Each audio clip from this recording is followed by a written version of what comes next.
Assalamualaikum warahmatullahi wabarakatuh. Waalaikumsalam.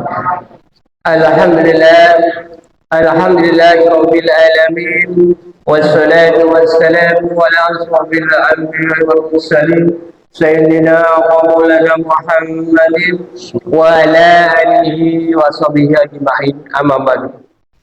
Bapak dan Ibu sidang salat maghrib berjamaah yang insyaallah sama-sama dimuliakan Allah Subhanahu wa taala. Marilah kita selalu senantiasa memanjatkan puji dan syukur kepada Allah Subhanahu wa taala yang mana sampai dengan saat ini kita semua telah diberi nikmat oleh Allah, terutama nikmat panjang umur, nikmat sehat walafiat, nikmat iman, nikmat Islam, sehingga dengan nikmat-nikmat tersebut kita masih dapat melaksanakan perintahnya, yaitu sholat maghrib berjamaah. Allahumma sholli ala sayyidina Muhammad wa ala ali sayyidina Muhammad. Salawat dan salam kami sampaikan juga kepada Tuhan kita Nabi besar Muhammad sallallahu alaihi wasallam, yang mana kita selaku umat istiqomah dalam menjalankan sunnah-sunnah yang mudah-mudahan mendapatkan syafaat di hari akhir nanti. Amin ya rabbal alamin. Bapak dan Ibu yang sama-sama dimuliakan Allah Subhanahu wa taala, sebagaimana biasanya tiap Ahad malam kita adakan taklim. Mudah-mudahan taklim ini dapat meningkatkan keimanan kita kepada Allah Subhanahu wa taala. Tapi sebelumnya mari kita bacakan suratul Fatihah. Kita tunjukkan untuk keluarga kita, baik yang masih hidup maupun yang telah meninggal kita, dan wabil khusus untuk jamaah taklim Masjid Darul Mutaqin. Mudah-mudahan berbarokah dari Allah Subhanahu wa taala. Bi barakatil umul Quran al-Fatihah. A'udzu billahi minasyaitonir rajim. Bismillahirrahmanirrahim. Alhamdulillahirabbil alamin. Arrahmanir rahim. Maliki yaumiddin. Iyyaka na'budu wa iyyaka nasta'in. Ihdinas siratal mustaqim. Siratal ladzina an'amta 'alaihim ghairil maghdubi 'alaihim waladdallin. Waktu Isya jam 7:05.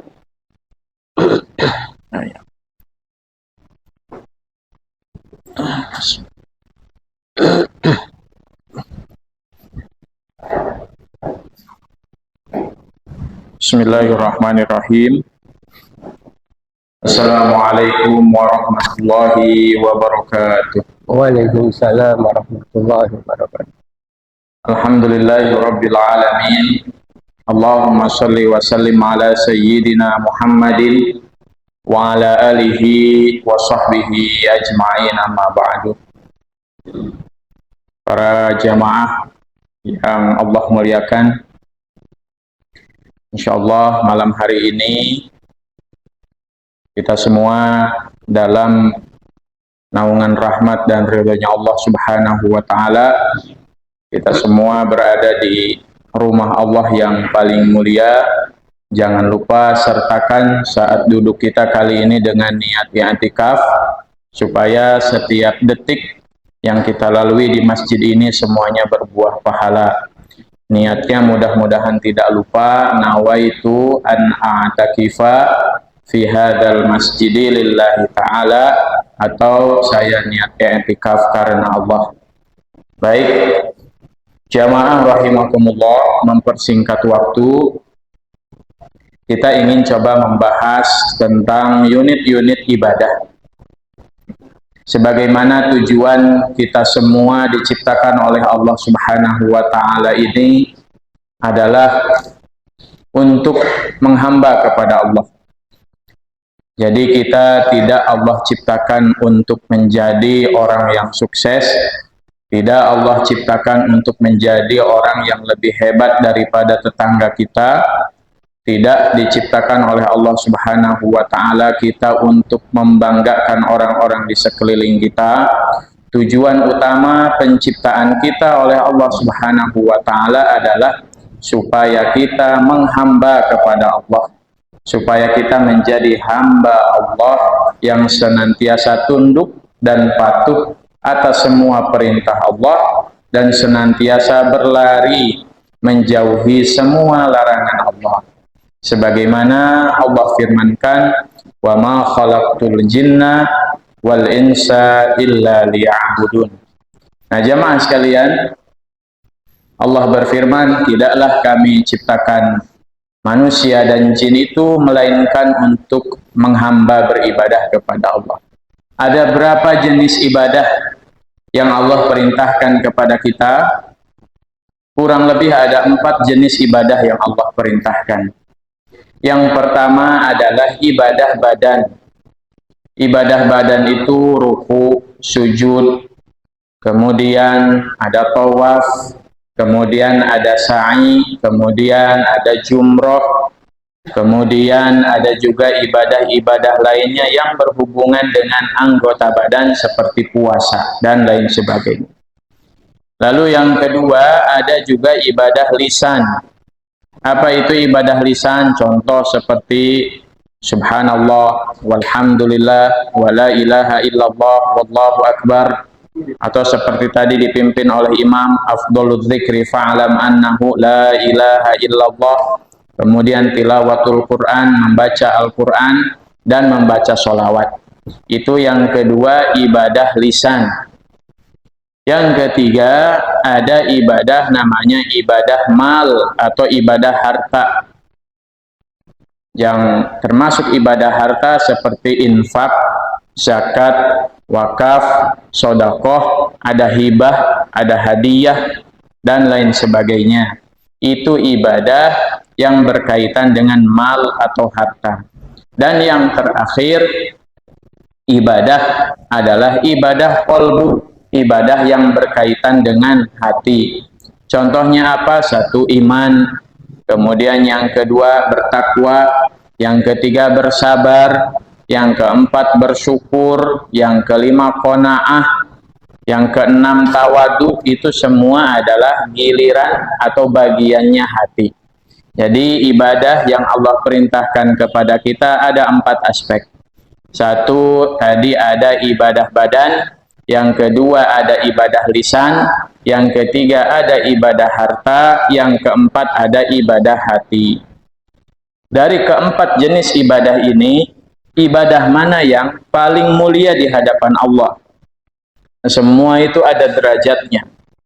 Yang paling mulia di hadapan Allah jelas yang terakhir. Yang keempat yaitu ibadah hati. Jadi ibadah hatilah yang posisinya paling mulia di hadapan Allah.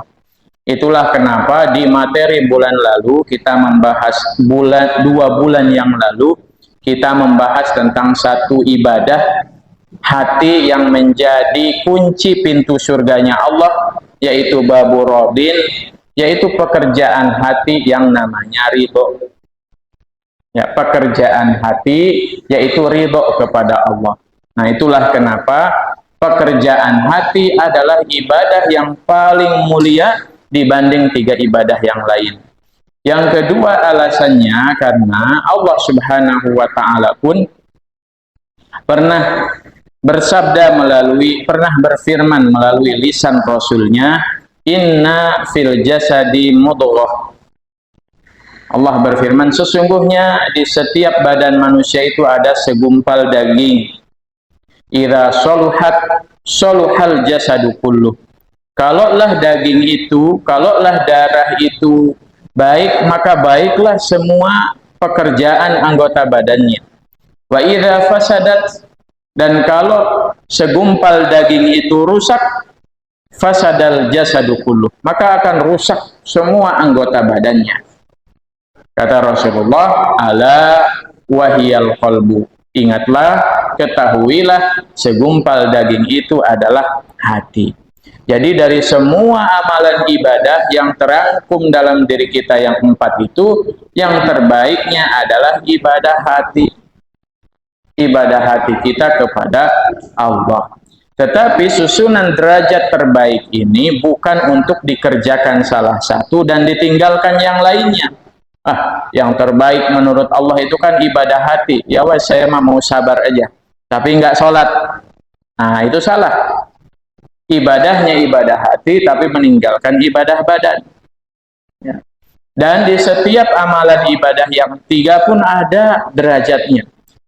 Ibadah badan itu juga ada level-levelnya. Mana sih ibadah badan yang paling baik di sisi Allah Subhanahu wa Ta'ala? dari tawaf, dari sa'i, kemudian dari ruku, dari i'tidal, dari sujud. Yang paling bagus di hadapan Allah adalah sujud, Bapak sekalian. Sebagaimana Rasulullah sabdakan, inna aqraba al-'abdu min rabbih as-shalah. Ya, inna aqrabal 'abdi min rabbih wa hiya shalah. Sesungguhnya posisi paling dekat seorang hamba kepada Tuhannya adalah ketika sholat, ketika sujud. Ya, di riwayat lain, aqrabu ma yakunu bihil 'abdu min rabbih wa huwa sajid. Posisi terdekat seorang hamba dengan Tuhannya adalah ketika dia bersujud. Nah, jadi jamaah rahimakumullah, ibadah badan pun ada tingkatannya. Tingkatan terbaiknya adalah sholat. Maka kalaulah itu terbaik, kita sudah tahu ketika ada masalah tertentu yang harus kita evaluasi adalah sholat kita. Misal kita diuji oleh Allah Subhanahu wa Ta'ala, memiliki hati yang sensitif, memiliki hati yang mudah tersinggung. Kadang-kadang kita tahu orang itu tidak bermaksud menyinggung kita, tapi di dalam batin kita pun berperang antara batin, hati dengan akal. Dan kita terus mengalah pada rasa kita yang saya memang tidak suka kepada si fulan. Akhirnya kita menjadi pribadi yang sensitif, terlalu sensitif. Dan kita sendiri bingung dengan kondisi kita seperti itu. Dengan tetangga kanan ada masalahnya, dengan tetangga kiri ada masalahnya, di masjid ada lagi masalahnya, di RT ada lagi masalahnya, pas kumpul RW ada lagi masalahnya, di tempat kerja ada juga masalahnya. Setelah kita runut, ternyata di kampus dulu saya juga terlalu banyak orang-orang bermasalah dengan saya, di sekolah dan lain sebagainya. Ternyata di circle terkecil, di keluarga juga ada masalahnya. Di keluarga kita juga kita problematik, di keluarga istri juga keluarga kita termasuk yang problematik. Masya Allah. Kira-kira apa yang harus kita evaluasi? Jangan terlalu capek kita mengevaluasi diri kita dan diri orang lain. Si fulan itu masalahnya apa ya, sampai sama saya tuh bermasalah terus. Biasanya kalau kita bermasalah seperti ini, yang harus kita evaluasi satu adalah hubungan kita dengan Allah. Di mana hubungan kita dengan Allah? Di sholat kita. Karena sebaik-baik hubungan kita dengan Allah, cara mengevaluasinya adalah evaluasi sholat kita. Kalau sholat kita masih asal, yang penting sholat. Kalau sholat kita menunggu diperintah, atau sebenarnya enggak ada rasa-rasa. Sholat ini hanya ritual. Dalam artian kita tidak merasa sholat sebagai kebutuhan, kita tidak merasa sholat sebagai suatu penghambaan, kita tidak merasa sholat sebagai istirahat terbaik hati kita, kita tidak merasa sholat adalah saat kita mengunjungi taman-taman surganya Allah. Artinya sholat kita sholat yang hambar. Biasanya dalam kondisi seperti itulah kita memiliki hubungan yang kurang baik dengan sekeliling kita. Jadi sekali lagi, ketika kita merasa terjebak dalam satu kondisi selalu bermasalah, di tempat kerja, di lingkungan, di keluarga, di dalam rumah tangga, maka yang pertama harus kita evaluasi adalah sholat kita. Terlebih kalau kita selalu merasa, mohon maaf, kalau kita selalu merasa apa yang sudah kita berikan, apa yang sudah kita lakukan, apa yang sudah kita persembahkan untuk orang-orang di sekeliling kita ini adalah yang terbaik menurut kita. Dan kita selalu berpikir yang kita lakukan adalah untuk kebaikan mereka. Tetapi tangkapan mereka yang ada di sekeliling kita itu selalu salah. Nah, sampai kita pikir, kok ini saya ngomong satu kalimat aja bisa salah. Padahal maksud saya tidak seperti itu, tapi tangkapan orang seperti itu. Nah, masing-masing kita silahkan evaluasi satu hal, yaitu sholat kita.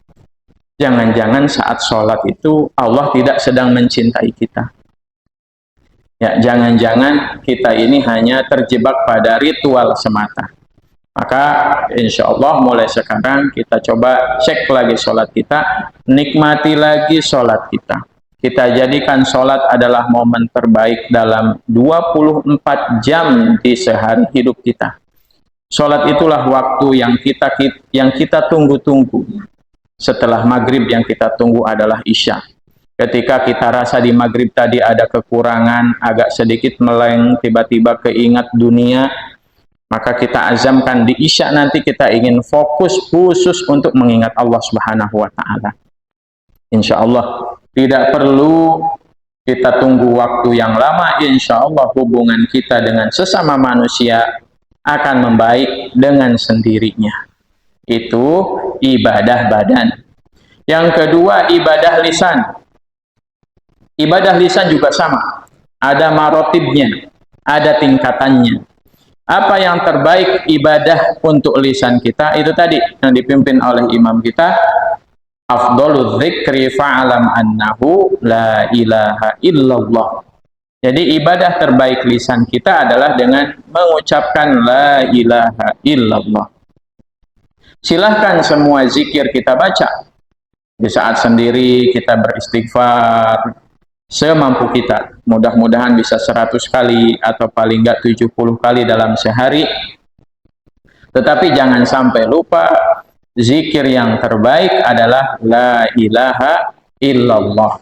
Itu adalah sebuah analogi sebenarnya, perintah. Sebagaimana yang Rasulullah sabdakan, man 'asha 'ala syai'in mata 'alaihi wa man mata 'ala syai'in bu'itsa 'alaihi. Kata Rasulullah, man 'asha 'ala syai'in, siapapun yang hidup dalam kebiasaan tertentu, mata 'alaihi, maka nanti akan Allah wafatkan dalam kondisi itu. Kalau kondisi sehari-harinya kita terbiasa dengan terlena dengan hiburan, agenda utama kita ini yang menjadi titik tolaknya adalah, menjadi titik utamanya adalah apa sih agenda yang paling nyangkut di dalam hati kita. Kan kita ini punya prioritas dalam hidup. Ada yang prioritasnya adalah kerja gitu. Kan ada yang pokoknya kerja, kerja, kerja. Sampai di meja makan sama istri yang dibahas pekerjaan. Ngobrol sama anak, kita kadang lupa nanya kabar anak. Nak, apa kabarnya? Bahagiakah kamu saat ini? Capekkah kamu saat ini? Bagaimana kondisi ayah menurut kamu? Apakah ayah sudah baik bagimu? Kan kita mah nggak sempet nanya kayak gitu. Ketemu anak yang lama udah nggak ketemu, paling yang ditanya, gimana pekerjaanmu? Nah, itu adalah mengekspresikan apa yang ada dalam hati kita. Jadi dalam hati kita ini memang kerja, kerja, kerja. Nanti yang dibahas dengan istri, sekalipun itu membahas anak, pasti yang dibahas adalah pekerjaannya dia lagi. Sampai ketemu orang di saat lebaran yang harusnya silaturahmi, kita mencairkan suasana, memohon maaf atas segala kesalahan. Ketemu ponakan jauh, yang ditanya apa? Kamu kerja di mana? Nah, itu adalah bukti prioritas. Prioritas hati. Nah, hati-hati. Kalau prioritas hati kita adalah kerja, ya mungkin nanti mata alaihi, wafat dalam kondisi kita memang sedang sibuk memikirkan kerja. Ya, alhamdulillah kalau sibuk memikirkan kerjanya itu lillahi ta'ala. Kalau ternyata pure memikirkan kerja adalah untuk menumpuk dunia, maka nauzubillah. Bagaimana nanti jawaban kita di hadapan Allah? Kalau dalam kondisi kita wafat adalah sedang dalam hati kita hubbud dunia. Tapi ada juga yang prioritasnya adalah hiburan. Ya, jadi gitu. Fokus utamanya itu besok. Apalagi misalkan kita udah selesai ini kerjanya, besok nih. Prioritas kita besok main catur, itu strategi yang kemarin kita kalah, besok prioritasnya apa? Jadi terus yang ada di agenda kepala kita kalau ketemu orang tuh catur. Catur, catur, sampai yang ada saat tidur itu mau tidur, oh strategi saya salah kemarin nih. Harusnya kudanya jangan ke arah kanan tapi ke arah kiri misalkan. Itu juga sama. Man 'asha 'ala syai'in. Kalau itu menjadi prioritas utama yang memenuhi isi hati kita.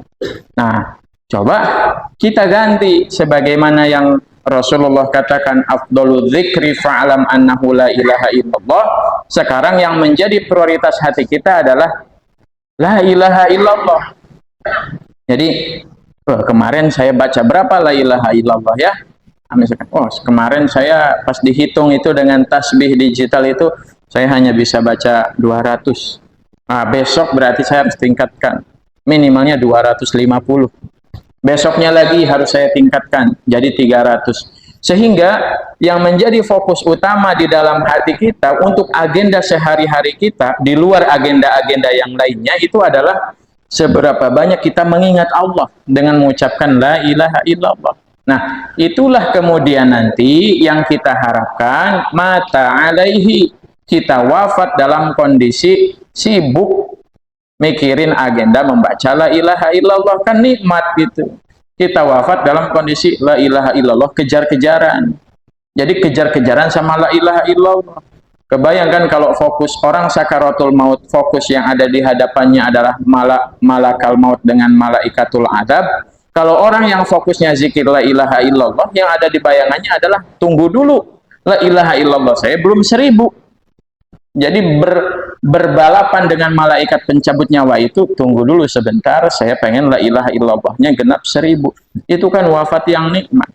Artinya dia sudah terbebas dari bayang-bayang dunia dalam prioritas hatinya untuk nanti berjumpa dengan Allah dalam kondisi mengucapkan la ilaha illallah.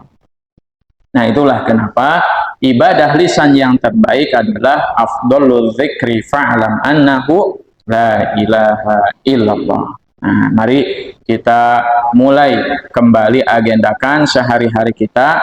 Ya, kita punya tasbih lagi seperti zaman dulu tasbih.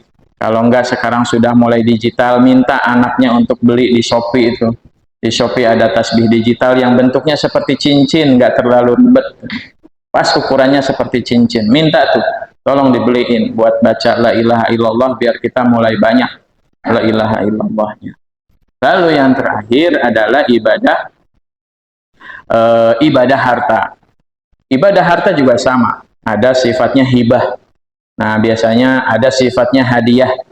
Biasanya gini, kalau orang tua yang khawatir anaknya nanti akan berebut warisan, biasanya punya inisiatif sebelum wafat dia sudah menghadiahkan atau menghibahkan hartanya kepada anak-anaknya. Supaya nanti ayahnya juga wafat dalam kondisi hartanya sedikit. Aslinya kaya raya, dia punya harta peninggalan katakanlah 250 M misalkan, 1/4 triliun. Nah, cuman anaknya 5. Nah, sebelum wafat, anaknya ini beraneka ragam yang 5. Perempuannya 3, laki-lakinya 2. Nah, bahaya kalau sampai nanti ketika wafat ini dibagi-bagi akan ribet nih. Apalagi kita tahu karakter anak kita agak keras. Kayaknya yang perempuan itu nggak bakal terima kalau yang jatah laki-laki 2 kali lipat jatah perempuan. Nah, biasanya seorang ayah itu inisiatif ketika masih hidup untuk membagi, menghibahkan harta-hartanya. Ini dari 250 miliar untuk anak, setiap anak mendapatkan 50 miliar. Ya, nanti sisa ayahnya sudah tinggal kamar aja, rumah kamar dan bekal sampai beliau wafat gitu. Nah, itu bagus tidak seperti itu bagus. Apalagi untuk menghindari anak-anak kita nanti tidak membagi warisan sesuai dengan syariat Islam. Dibagikan selagi kita masih hidup. Dan harus legal. Ada sah syariah, ada juga sah secara legalitas kenegaraan. Supaya tidak jadi masalah. Kalau sudah dihibahkan, ridhokan anak kita untuk mengganti sertifikat rumah atas nama kita itu dengan atas nama dia. Jangan sampai merasa tersinggung anak kita, Pak, saya mau balik nama ini rumah. Oh, jangan tersinggung. Bapak masih hidup, udah nyuruh Bapak mati. Bukan begitu. Ini supaya aman syar'i dan juga aman secara legal formal di negara kita. Jadi kalau sudah berniat menghibahkan, apapun itu, mobilnya silahkan balik nama, rumahnya silahkan balik nama. Toh sudah kita hibahkan. Nah, untuk menghindari nanti di kapan waktu kita wafat supaya tidak terjadi gonjang-ganjing, sudah kita hibahkan tapi sertifikatnya masih atas nama kita, kan repot lagi nanti biaya balik namanya. Nah, itu ada hadiah, ada hibah, ada infak, ada sedekah, ada wakaf. Mana yang paling bagus ibadah harta? Nah, itu sudah Rasulullah sabdakan, idza mata ibnu Adam atau idza matal insan in qata'a amaluhu illa min thalathah. Kalau anak Adam sudah wafat, amalnya terputus kecuali 3 hal. Yang pertama, shadaqatun jariyah itu. Jadi yang terbaik daripada sedekah harta kita tidak ada lagi selain sedekah jariyah. Sedekah yang pahalanya terus mengalir. Ya, memberi makan orang yang sedang berpuasa pahalanya bagus. Memberi sedekah makanan ke tetangga, ke fakir miskin juga sangat bagus. Apalagi memberi makan kepada orang yang kelaparan juga sangat bagus. Ya, tetapi harus disisihkan dari harta kita itu, harta utama kita itu adalah harta yang akan menyelamatkan kita. Yang terbaik yaitu shadaqatun jariyah, sedekah jariyah. Nah, seperti ini, ke masjid. Masjid masih punya hutang berapa ke material? Tanya, ayo, bismillah, saya punya 300.000, bismillah 300.000, itu sedekah jariyahnya. Saya punyanya 1 juta, saya punyanya 200.000, 20.000. Saya malu ngasih ke ketua DKM kalau cuma 20.000. Pas kotak amal lewat, bismillah, sedekah jariyah. Itu. Atau kalau perlu harus ada nih kotak amal yang terpisah dari operasional.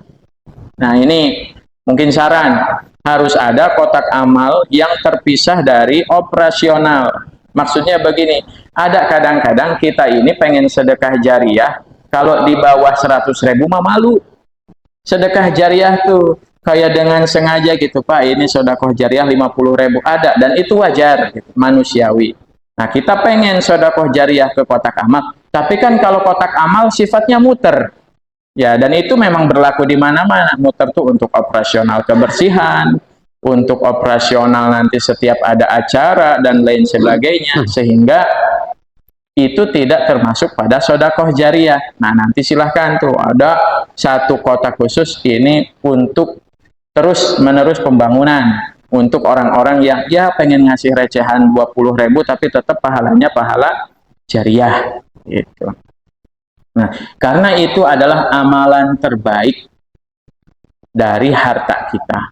Nah, jadi itu jamaah sekalian, ternyata setiap amalan ibadah itu juga ada prioritasnya, ada levelnya, ada tingkatannya. Nah, ada juga ibadah tersingkat, ada juga ibadah terpanjang. Jadi ibadah tersingkat itu ya seketika saja. Mana? Yaitu zikrullah, mengingat Allah walaupun tidak mengucap la ilaha illallah. Contoh, kita lagi bengong, tiba-tiba teringat Allah. Gitu. Ya, kan kadang-kadang kita begitu ya, lagi bengong, tiba-tiba kita ingat Allah.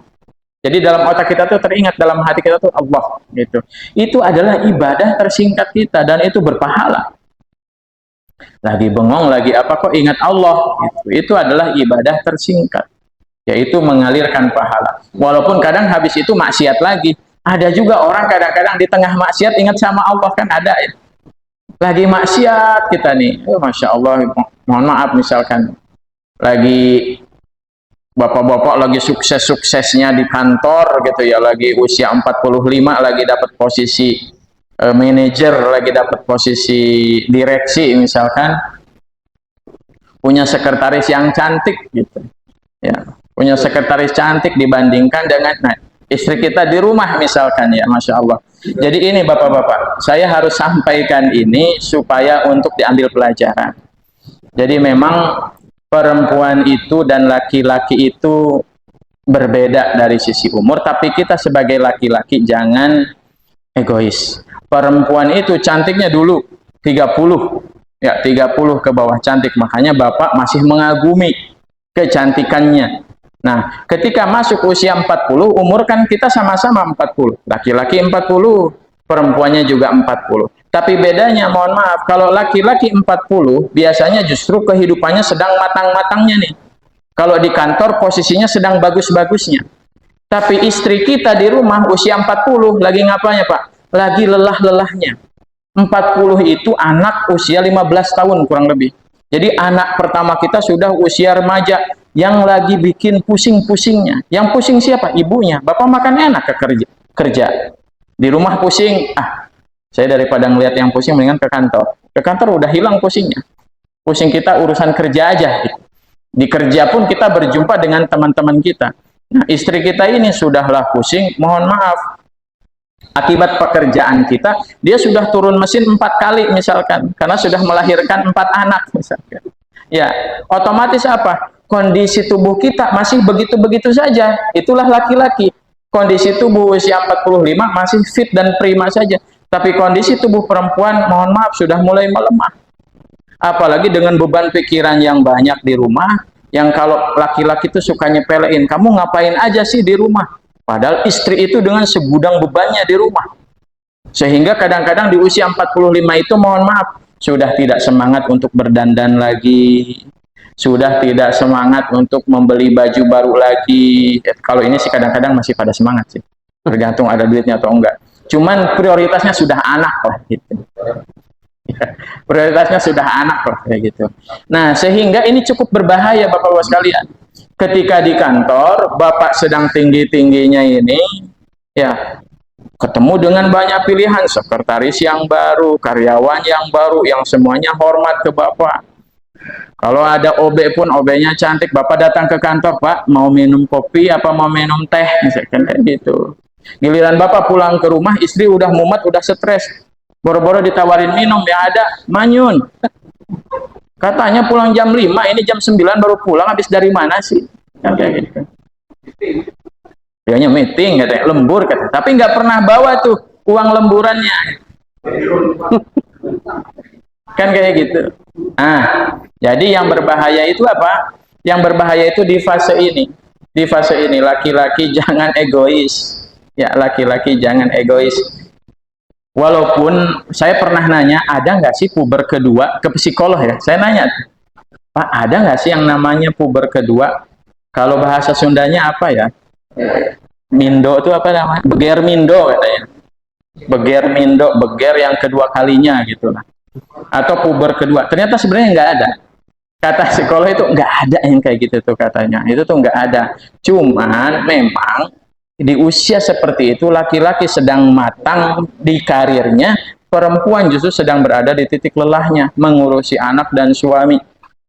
Nah, maka para suami harus paham, ya, harus paham itu. Itulah kenapa ada ibadah yang terlama. Nah, ini yang mau saya bahas.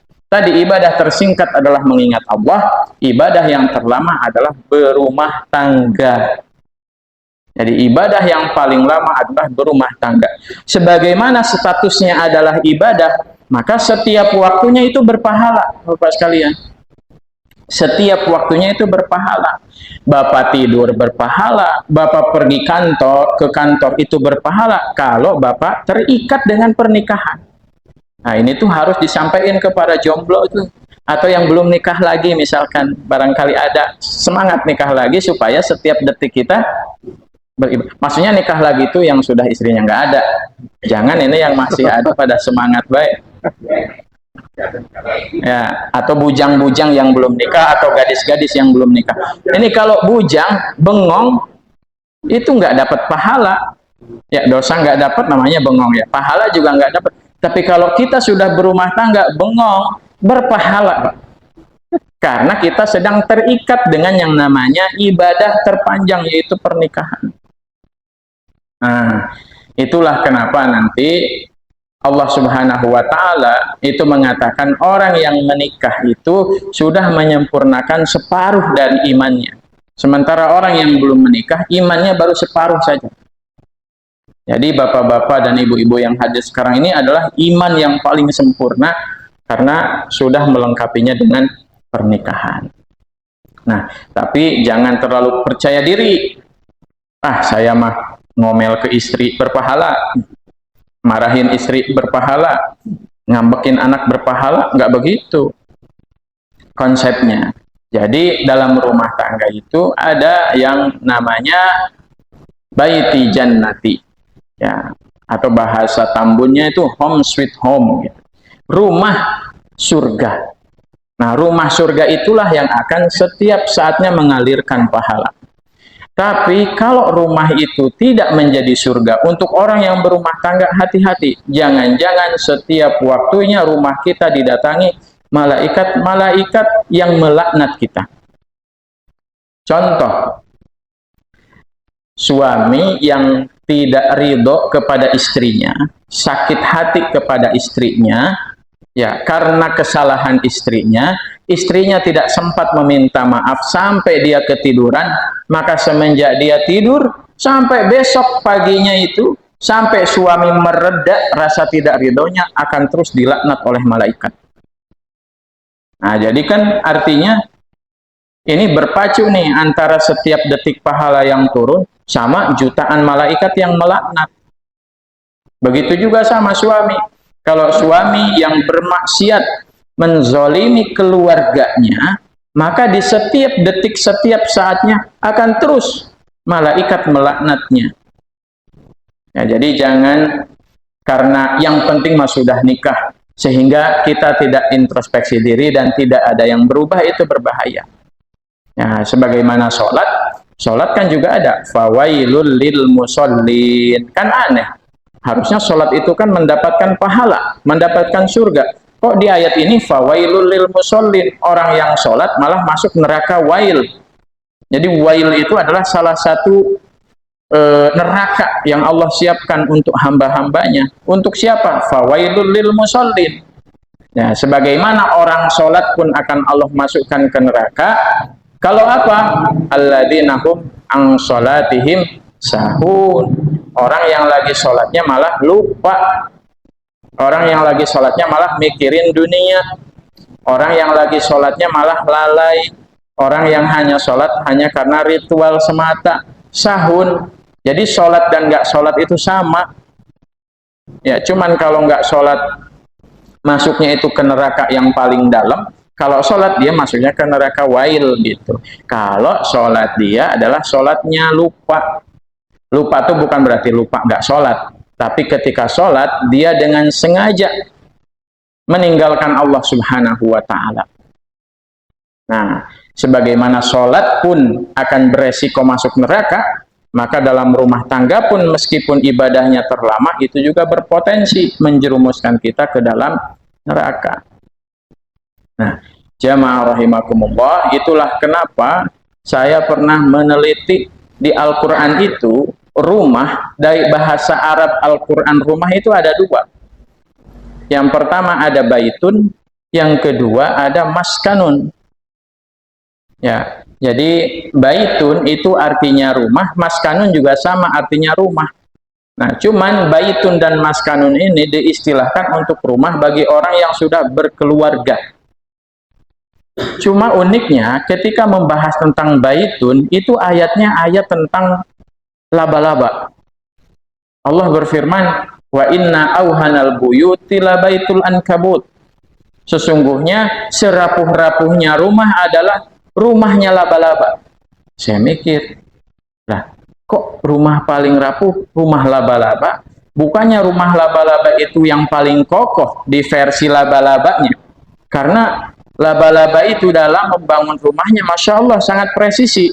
Kalau nggak presisi, nggak bakal jadi itu sarang laba-laba. Itu yang pertama. Yang kedua, kalau laba-laba pengen nangkap musuh, siapapun musuhnya, kalau sudah kena ke sarangnya, maka musuh itu tidak akan selamat. Dia akan tercengkram di sarang laba-laba itu. Tapi kenapa disebut inna auhanal buyut? Kenapa Allah mengistilahkan rumah yang paling rapuh itu rumah laba-laba? Nah, jawabannya itu saya belum nemu. Sampai saya pernah ikut satu kajian dengan guru saya namanya Dr. Agus Setiawan.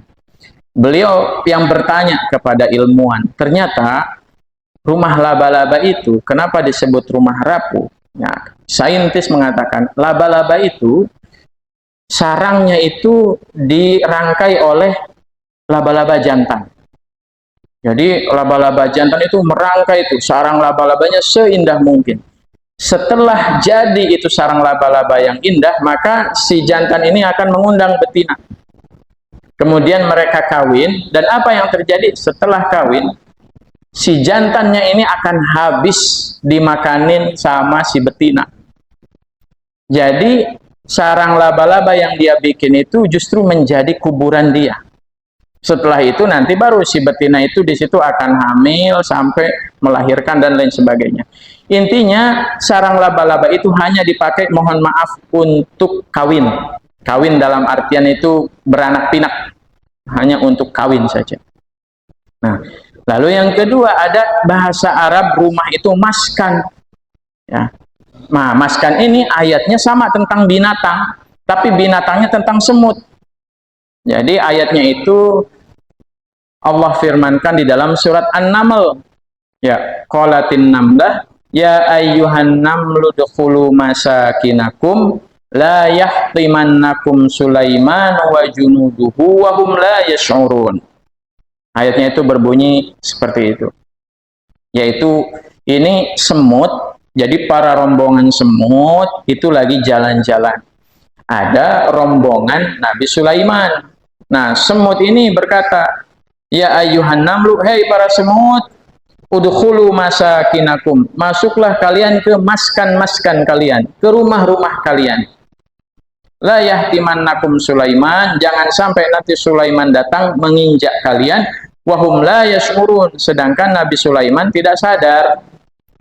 Nah, saya pikir kenapa kok kalau rumah semut bukan bait tapi maskan. Nah, maskan itu ditafsirkan adalah tempat sakinah, rumah yang tenang. Nah, kenapa begitu? Padahal secara arsitektural rumah semut itu jauh beda sama rumah laba-laba. Rumah semut itu seperti apa? Hanya garis saja kan, Pak? Garis panjang gitu, sempit, lorong gitu. Nah, kenapa itu terjadi? Ternyata disebut maskan karena ada dua hal. Yang pertama adalah terdapat nasihat menasihati. Ya. Jadi semut itu saling menasehati. Seperti yang tadi di ayatnya, udkhulu masakinakum. Semut dengan sesama semut itu menasehati. Itulah kenapa kadang-kadang semut ini sama guru kita zaman dulu suka dijadikan contoh. Kita ini harus ramah, bertemu orang harus salim. Semut aja kalau ketemu sama semut, salim, saling memberi nasihat. Kan gitu ya. Semut kalau ketemu itu, nggak langsung ini ke kanan, ini ke kiri. Ketemu dulu. Beradu dulu, baru ngambil jalannya masing-masing. Itu hanya analogi, tapi ternyata di Al-Quran itu dibuktikan. Semut adalah binatang yang saling nasihat menasehati. Rumah tangga kita kalau mau nyaman harus masih berlaku nasihat menasehati. Hati-hati Bapak Ibu, kalau sampai di rumah tangga kita, mentang-mentang sudah 20 tahun, 25 tahun, kita sudah diam-diaman. Kadang-kadang diam-diaman kita bukan karena kita berubah jadi pendiam. Bukan karena istri kita berubah jadi pendiam, tapi saking sudah gedek, nggak bisa dibilangin, udah mendingan diam. Si bapak mah ada begitu, dibilangin malah marah, biarin aja, antepin. Itu artinya rumah tangga sudah tidak ada silih nasihat menasehati. Itu rumah tangga sudah berbahaya. Jangan-jangan rumah tangga itu sudah di stop oleh Allah Subhanahu Wa Taala kucuran rahmatnya. Nah, maka kalau di rumah tangga kita seperti itu, berubah. Mulai sekarang harus ada nasihat menasehati. Walaupun kita tahu istri kita nggak perlu nasihat, hari Minggu udah tahu jadwal dia pengajian, dia pun lebih rajin dari kita. Kita nanya, wah ini nanti kan bagian pengajiannya di Darul Mutakin jam 1 ya. Itu harus ada nasihat itu jalan. Paling tidak nasihat itu meminta nasihat. Mah coba nasihati bapak ini. Kira-kira bapak tuh bagusnya obat tuh yang mana dulu. Walaupun tidak membahas tentang akhirat, komunikasi nasihat menasehati harus jalan. Yang kedua, rumah yang disebut baiti jannati, yang diistilahkan bahasa Arabnya maskan, sama seperti semut, yaitu berbagi. Kalau laba-laba makan sendiri sudah, dipikul dimakan selesai. Tapi kalau semut, coba kita lihat, semut itu jarang. Ada semut ketemu gula makan di tempat. Yang ada semut ketemu gula diangkut. Ya, semut ketemu gula diangkut, dibawa kemana? Dibawa ke rumah lorong yang disebut maskan. Maka yang kedua yang harus ada dalam rumah tangga kita adalah jiwa berbagi. Berbagi kisah, berbagi cerita, berbagi harta. Baik, karena waktunya sangat sempit, mudah-mudahan bisa kita sampaikan di lain waktu tentang ibadah terpanjang yaitu rumah tangga. Wassalamualaikum warahmatullahi wabarakatuh. Waalaikumsalam warahmatullahi wabarakatuh.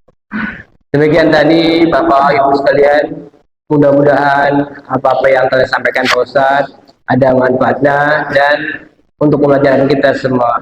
Sekian, wabillahi taufiq wal hidayah. Wassalamualaikum warahmatullahi wabarakatuh.